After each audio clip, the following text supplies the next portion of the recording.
Miaraba tsika riavana izay manaraka ny ty havatra Andriamanitra ty androany.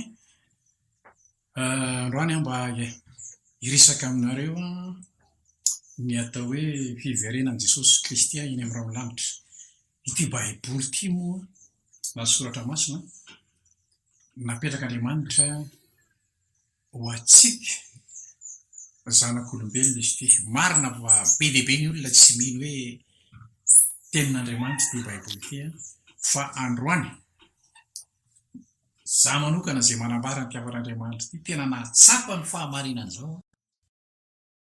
An'izay fotoana efa 50 taona katoko zay omeny Jesosy ary androany mba hiresaka aminao ary hizara aminao satria tena no heveriko fa tena tokony ho renao ty tenin'Andriamanitra ty amin'izao fahavelomanao zao satria fiainantsika ry havana tsy voafaritra hoe ho 100 taona ianao mipetraka ety ambony tany aty na hoe fiainana fa ny ray segondra amin'ny fiainantsika an'Andriamanitra zany. Amaky tenin'Andriamanitra aminao dia mangataka aminao raha manana baiboly ianao na iza naiza toerana misy anao dia mbarao nge izay voalaza ny soratra masina ato ny ty atao hoe baiboly izay voakiko aminao ity. Voalohany atao amin'ny Tesalonianina voalohany toko 4 ato manomboka amin'ny 7:20 13 ka hajanoko hatrary amin'ny 15:20.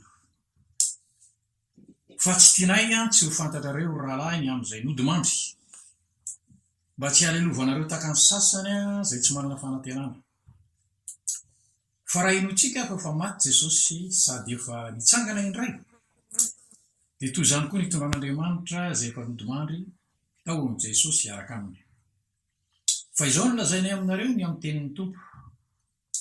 Isika izay velona ka mbola mitoetra mandra-piavin'ny Tompo dia tsy mba hialoha izay efa nodimandry tsy akory fa ny tenan'ny Tompo no hidina avy any an-danitra amin'ny fiantsona ny feo miaraka anjely ary ny trompetra an'Andriamanitra ka dia izay maty eo amin'ny Kristy no hitsangana aloha. Ary efa afaka izany dia isika izay velona ka mbola mitoetra no akarina hiaraka aminy eny amin'ny rahona hitsenan'ny Tompo any amin'ny habakabaka dia ho any amin'ny Tompo manakariva isika. Koa dia mifampinoana ianareo amin'izany teny izany. Izany ry havana no anisany tenin'Andriamanitra izay napetrak'Andriamanitra mihitsy ato anatiny ty atao hoe baiboly na soratra masina ity mikasika ny fiverenan'ny Tompo eny amin'ny rahona lanitra. Mbola misy voambara ihany koa any amin'ny Korintianina voalohany toko 15 any raha mba manana fotoana ianao indrindra fa hoe raha mba misy okazion kely ao amin'ny fiainanao mba tsara mba jerenareo reny satria ho ato aminareo tamin'ny voalohany hoe napetrak'Andriamanitra mihitsy ty baiboly na soratra masina ty mba ho renesitsika amin'izao fahavelomantsika zao mba andraisantsika ny tena fahasoavana lehibe avy amin'Andriamanitra. Zao ny voalaza ato ny 15 amin'ny Korintianina voalohany toko 15 hoe fa izao no lazaiko ry rahalahy ozy ny amin'ny nofo aman-drah dia tsy mahazo mandova ny fanjakan'Andriamanitra ary ny fahalovana tsy mandova ny tsy fahalovana. Indro zava-miafina no ambarako aminareo tsy ho dimandry avokoa isika rehetra fa vetivety toy ny ray ny mpimaso rehefa maneno ny trompetra farany dia ovana isika. Fa ho tsofina ny trompetra ary ny maty nitsangana tsy ho loha intsony ary isika ovana. Ity mety loha ity dia tsy maintsy hitafy ny tsy fahalovana ary ity mety maty ity dia tsy maintsy hitafy ny tsy fahafatesana. Androany ry havana tena tiako ianao tena mba hijery tsara ty fahamarinana lehibe ato ambaran'ity soratra masina ity fa ho avy eny amin'ny rahona lanitra ny Tompo araka ny nambarany. Ary voalazan'ny tenin'Andriamanitra raha any amin'ny teniny any amin'ny Mateo toko 4:20 any fa ho avy tafoka tahaka ny mpangalatra izy. Dia izay ravana ny tena mazavatra lehibe no antefasan'Andriamanitra ny teniny tahaka izao satria tahaka ny tamin'ny andro Noa ihany. Raha manaraka ianao ary mamaky tsara ny tantara tamin'ny andro Noa naharitra eo amin'ny 100 taona eo nge ry havana nanamboaran'ny Noa ny samby fiara iny ary ny olona izay noko marimarina fa nanesoan'ny Noa mihitsy hoe ahoana azy zao ataonao zao aiza nisy an'izany hoe hisafotrano zany fa raha manaraka ny tantara ianao ry havana dia hitanao tsara fa noavalo mianaka sisany velona. Ianao zay manaraka ny tiafatr'Andriamanitra tia eno tsara iresaka aminao a hoe izavy moa no ambarany soratra masina fa voalaza hiakatra eny amin'ny raony lanitra. Efa namaky tamin'ny tenin'Andriamanitra teo amin'ny voalohany teo mikasika ny olona izay hitako ao anatin'ny tenin'Andriamanitra io hoe olona tahakaniza no hiakatra eny amin'ny raony lanitra. Jesosy moa raha tonga ety ambonin'ny tany dia nitorony atao hoe fanjakan'Andriamanitra izy. Anisan'izany nanatrika azy ny olona manam-pahaizana mahay soratra masina, testamenta taloha, mpampianatra. Anisan'izany ry Nikodemosy. Niteneniny Jesosy tamin'ny Nikodemosy tsy mahita an'izany fanjakan'Andriamanitra izany ianao ary tsy tafiditra ao anatin'izany ianao ratsy nateraka indray ianao. Dia hitantsika tsara ny havana hoe taky ny ahoana moa ny olona tena hoe hiakatra eny amin'ny raony lanitra zany.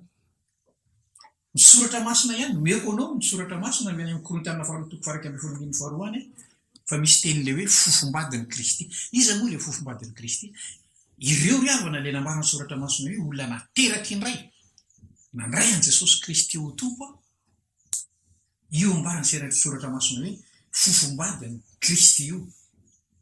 Averin'ny tenin'Andriamanitra ihany eny amin'ny Apokalipsy 3:7-7 fa ireo le hoe fofombadin'ny Kristy hiaraka amin'ny Jesosy Kristy amin'ny eny amin'ny raony lanitra hiditra ao anatin'ny zavatra hoe fanjakan'Andriamanitra izany. Ohaza hoe kely tsotra aminao fotsiny mba ho azonao tsara raha mba tianao tena mba hiakatra eny amin'ny raony lanitra. Ny voalazan'ny tenin'Andriamanitra ry havana fa izao ny olona tena hiakatra eny amin'ny raony lanitra dia ambarany soratra masina fa tsy maintsy olona miaiky ny eloka sy ny fahotana. Zay ny ambarany soratra masina raha miaiky ny eloka sy ny fahotanao ianao dia matoky sy marin'Andriamanitra ka mamela ary manadio anao. Andriamanitra mihitsy ry havana mametraka an'izany planiny izany. Manarakaraka izany tian'Andriamanitra koa mba ho tena ho tsapanao isan'andro mihitsy izany fiainam-pinoana zany. Fiainam-pinoana Jesosy Kristy sy ny tenin'Andriamanitra izay miteraka fahamasinana. Zay ny ambarany soratra masina ry havana. Teraka fahamasinana. Mila jerentsika izany ry havana fa tsy raisana fotsiny hoe za kristianina. Ataovy marina ao anatinao izany hoe Kristy mivelona ao anatiko. Iainanao isan'andro araka ny ambarako teo hoe satria izany fanahy masina miditra ao anaty izany mitondra fahamasinana ary mitondra fitiavana. Ireo ny hiakatra eny amin'ny raony lanitra. Ary ireo ny ambarany soratra masina fa mandrehan'le feo le trompetran'Andriamanitra amin'ny fotoana io. Voalazan'ny tenin'Andriamanitra izany ry havana ary zay ny masarobidy ny fitoronan'ny filazantsara satria izao hoe barako anao fa nandre ihany angamba ianao fa raha vao tsy tafakatra eo amin'io fotoana izay nambaran'Andriamanitra eo. Raha misy fotoana ianao mba avaka io nge ny tenin'Andriamanitra any amin'ny Matthieu 4:20 fa voalazan'ny tenin'Andriamanitra fa misy ny ray ho raisina ny ray avela. Misy ny ray ho raisina ny ray avela. Dikan'izany tsy ny olona rehetra mihitsy miakatra. Ary androany tena tian'Andriamanitra tena hipetraka tsara mihitsy ny fahamarina ny tenin'Andriamanitra ao anatinao. Tsy hoe rehefa mivavaka ho akory makany am-piangonana isaky ny alahady dia ho tafakatra any amin'ny raony lanitra ianao. Tsy ry havana, tena ambarako anao tsara fa be dia be ny olona mety ho diso fanantenana. Misy tenin'Andriamanitra izay moa any amin'ny Matthieu 7:7 Ndasy nge voakeko aminao mba ho renao tsara sao dia tafiditra ao anatin'izany ianao. Manomboka amin'ny 1:20 misy an'izao teny izao hoe tsy izay rehetra manao amin'ny kotombokotomboko no hiditra amin'ny fanjakany lanitra fa izay manao ny sitrapony raika izay any an-danitra. Maro izy no anao amiko amin'izany hoe tombokotomboko tsy efa naminany tamin'ny anaranao va izahay, ary tsy efa namoaka demonia tamin'ny anaranao va izahay, ary tsy efa nanao asa lehibe maro tamin'ny anaranao va izahay, ary dia ambarako aminao maromarina tokoa sy fantatro akory ianareo hatr'izay mialamiko ianareo mpanao meloko. Jerevo tsara ngery avany reto olona ambarany tenin'Andriamanitra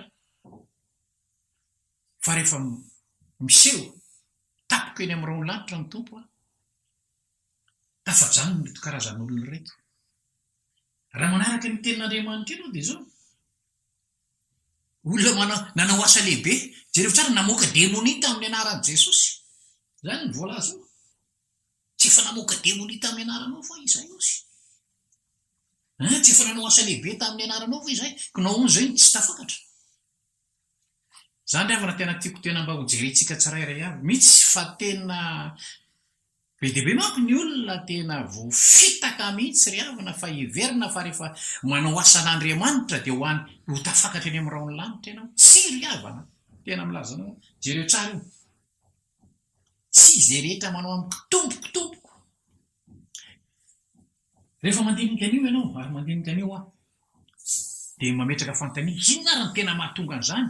Olona efa nanao asan'Andriamanitra, nanao asa lehibe, mamoaka devoly, mitondra fiangonana sy ny sisa, nefa dia tsy lasa. Mametraka fanontaniana tonga aby ianao hoe nahoana ary no mahatonga an'izany? Tsotra ry havana ny valiny rehefa tena nandinika an'io ianao ny fahotana zany ry havana no manakana. Be dia be ngamba ianao mety mametraka fanontaniana hoe ko naninona aza misy asa lehibe manao asa lehibe ohatran'izany izy mivoaka ny demonia?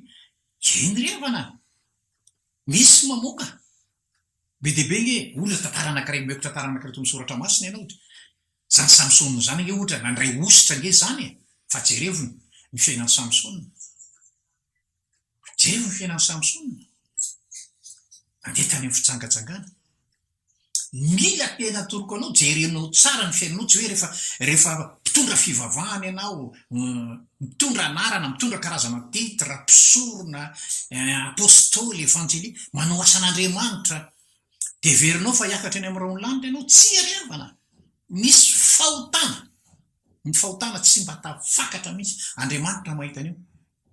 Be dia be nge ry havana tratran'izany, firy mo mpanompon'Andriamanitra mitondra anarana mpanompon'Andriamanitra mitondra fiangonana sy ao anatin'ny fitsangatsangana, ao anatin'ny faritona isan-karazany, mamoaka devoly avisy avanana kanefa ao anatin'ny faritona takan'izany. Tsy tafakatra eny amin'ny raony lanitra ianao. Androany averin'ny tompo amintsika ry havana zao afatr'Andriamanitra zao mba hahatonga antsika tena hitandrina tsara, hitandrina tsara. Rasombe tena averiko aminao tsara mihitsy mba tena ho hitanao tsara ty tenin'Andriamanitra ty sonda dia efa tafiditra ao anatin'io ka mety be dia be tokoa manko ny olona mety ho voafitaka ho tratran'io zavatra io. Andraso tena voakeko aminao io matitoko fahafito mba tena tiako tena mba za manokana moa rehefa tena nijery ditako hoe tena be dia be ny olona mameno fiangonana, mitondra fiangonana tratran'izao zavatra zao ry havana. Averiko vakina aminao le izy manao hoe tsy izay rehetra manao amin'ny kotombokotomboko no hiditra amin'ny fanjakan'ny lanitra fa zay manao ny sitrapon'ny raiko izany an-danitra. Maro no anao amiko amin'izany andro izany hoe tombokotomboko. Tsy efa naminany tamin'ny anaranao va izahay, ary tsy efa namoaka demonia tamin'ny anaranao va izahay. Ambarako maromarina aminao fa tsy fantatro akory ianareo.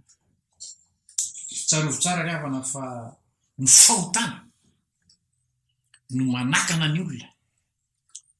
Tsy ahitan'izany herin'Andriamanitra, tsy ahitan'izany fiakarana eny amin'ny raony lanitra zany. Tsy andova ny fanjakan'Andriamanitra. Ny fahotana. Averiko tsara. Mety manao asan'Andriamanitra ianao fa tandrainy tsara. Mety fantatry ny olona ianao fa namoaka demonia avisy avanana fa tandremo tsara. Misy fahotan'Andriamanitra no mahita an'io ao anaty. Tsy tafakatra ianao. Hitanao moa nitoetra ny mpivavaka ny fiangonan'ny Laodikia. Raha manam-potoana ianao mba vakiokely ao amin'ny Apokalipsy toko 7 no ahitana mitoetry ny fiangonana toetry ny mpino ny mpivavaka tao amin'ny fiangonana tao lodike voalaza ny tenin'andriamanitra hoe milaza izy fa manana an'izao tsy inakory le tenenin'le hoe manana an'izao fa resaka ara-nofo eny mety fiangonana manam-bola manan-karena ny fiangonana fa tsarovo tsara ry havana fa eo amin'andriamanitra zava-panany ny koty fa tsy zavatra ara-nofo.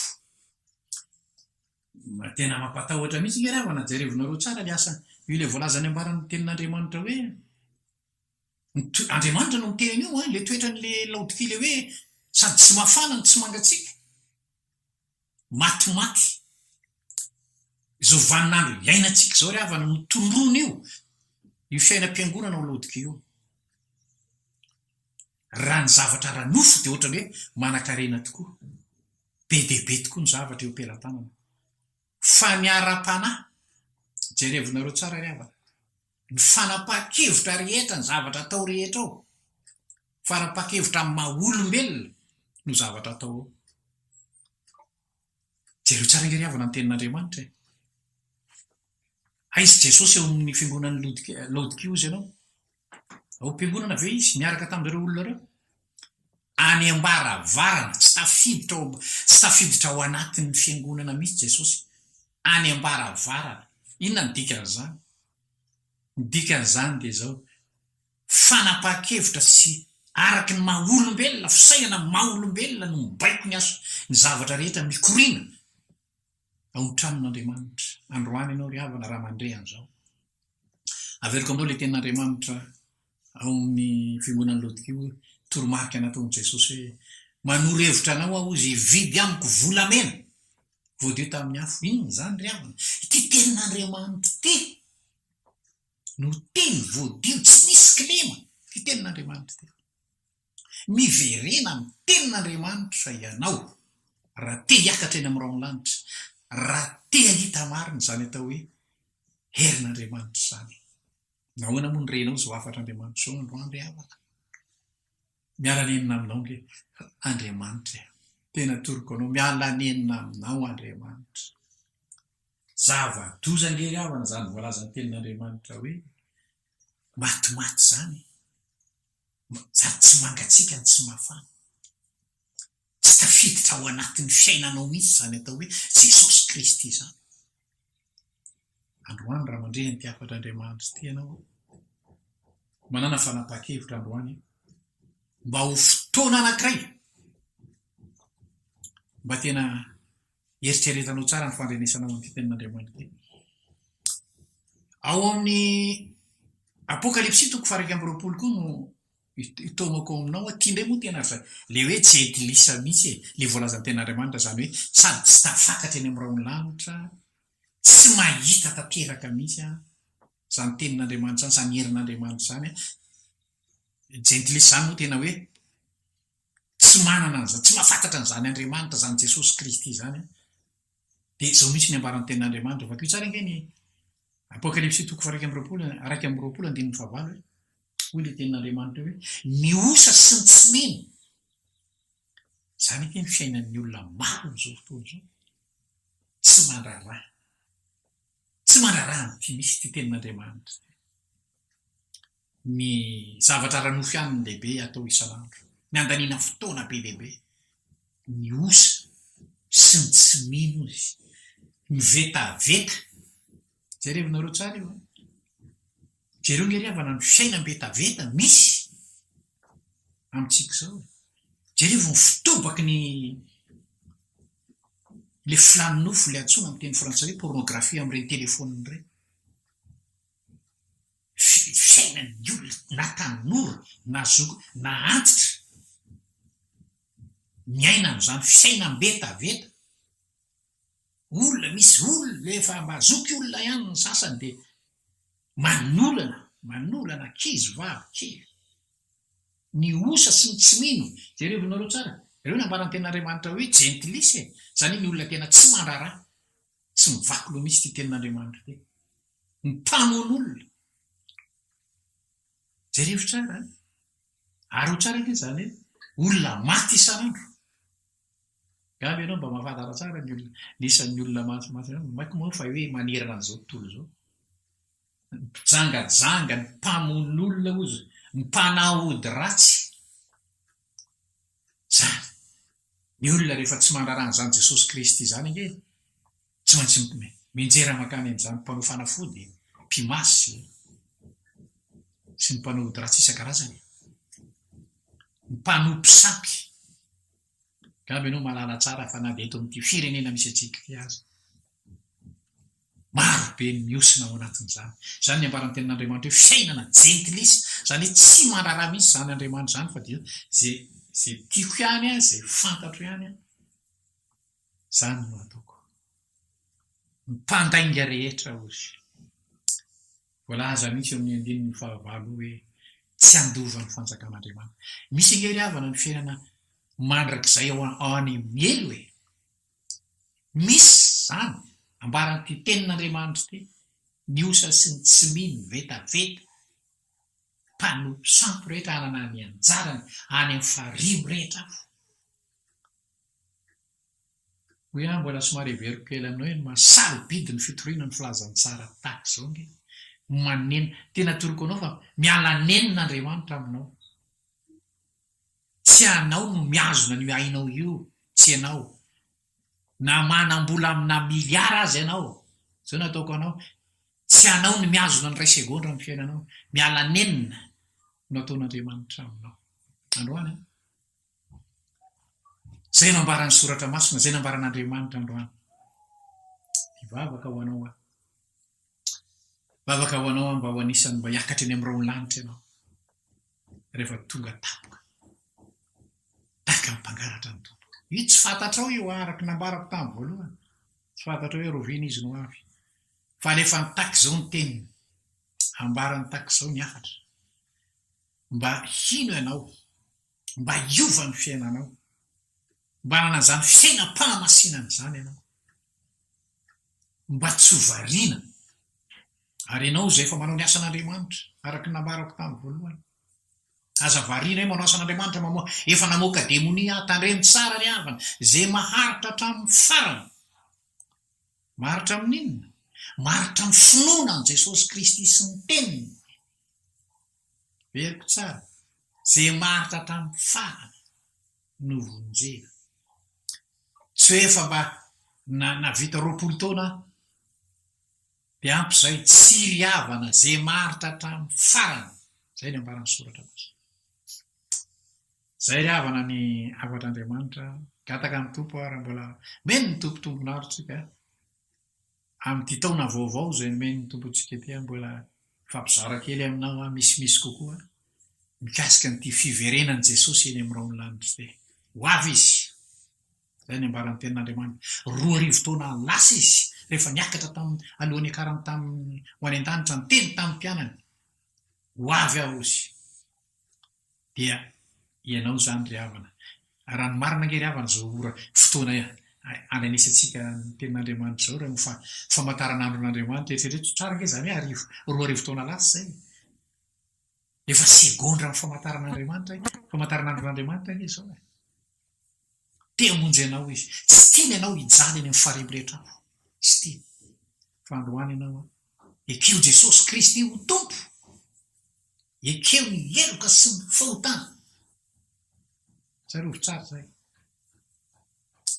Ary ny lalam-pahamasinana, ny ràn' Jesosy, tsarovy tsara zay. Ilainao isan'andro manadio ny fieritreretana, ny fisainana. Napetraka Andriamanitra mihitsy io ry havana amin'ny tenin'Andriamanitra. Hatrany amin'ny testamenta taloha. Ny ràn' Jesosy Kristy zany anozy no manadio anareo afaka amin'ny tsy fahamariana rehetra. Ny ràn' Jesosy. Ary ny fiainam-pahamasinana. Isan'andro, isan'andro. Taky ny tompontsika mba hanana an'izany. Izay nge le fitafiana fotsy, le ambaran'ny soratra masina amin'ny Apokalipsy. Ny fiainam-pahamasinana. Sotra ny tompo ry havana eny amin'izay teny izay ka dia hivavaka ho anao aho. Mba ho voarainao ane izay fanambarana nalefa ny tompo androany izay. Vavaka tsika. raha eo misotranao lehibe ao ny amin'ny teninao a izay nomenao anay androany. Misaotra indrindra fa matoa ianao na ame an'izay teny izay a araky ny nambara teo a tena miala nenina amin'ny tsirairay avy ianao a satria araky ny tenina hoe tsy sitrako ianao ny afatesan'ny ratsy fanahy fa ny ialan'ny ratsy fanahy amin'ny lalan'ny ratsy a mba ho velona izy. Misaotra indrindra Jesosy Tompo a fa namasinao any hamangy tokantrano marobe na izanaiza toerana andresan'ny olona izao afatra Andriamanitra izao. Anao ny dera, anao ny anja, anao ny voninahitra, tononoka amin'ny anaranao Jesosy Kristy Tompo samy vavaka izany a. Amen.